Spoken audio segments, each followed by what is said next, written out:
আসসালামু আলাইকুম। আজকে আমরা দেখাবো ডেসিমেল থেকে কিভাবে অক্টাল নির্ণয় করতে হয়। যদি একটা দশমিক সংখ্যা হয় 710.5, এটাকে আমরা অক্টালে যদি রূপান্তর করতে হয় তাহলে 8 দ্বারা 710 দশমিকের আগের সংখ্যা হচ্ছে 710, তাহলে এটাকে আগে আমরা বের করি।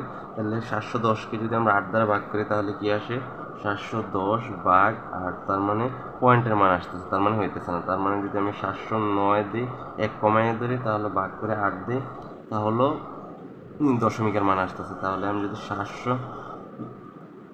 700 আমি 4 ধরি, 4 ভাগ 8 দিই, তাহলে আমার আসতেছে 88। তার মানে 710 থেকে 704 গেলে আমার বাকশেষ থাকতেছে 6, বিয়োগফল থাকতেছে 6। এটা হচ্ছে এদিকে লিখবো। তারপর হচ্ছে 88 যদি আমি ভাগ করি 8 11 88, তার মানে বাকশেষ কোনো থাকতেছে না। তারপর যদি আমি 8কে 8 লিখি, তার মানে বাকশেষ থাকতেছে 3, মানে 11 থেকে 8 গেলে আমার 3 থাকতেছে।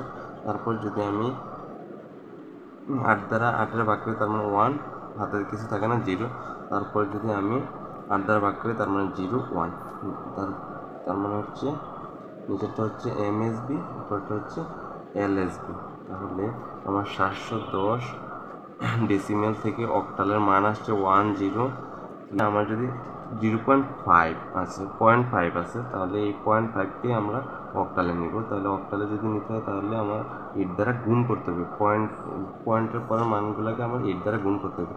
তাহলে যদি আমি 8 দ্বারা গুণ করি তাহলে তাহলে 0.8 ইন্টু 8, তাহলে আমার আসতেছে 4.00। তার মানে আমার আনসার আসবে 710.5 দশমিক ইকুয়াল হবে 10306.4। এটা হবে অক্টালে আনসার, এটি আনসার।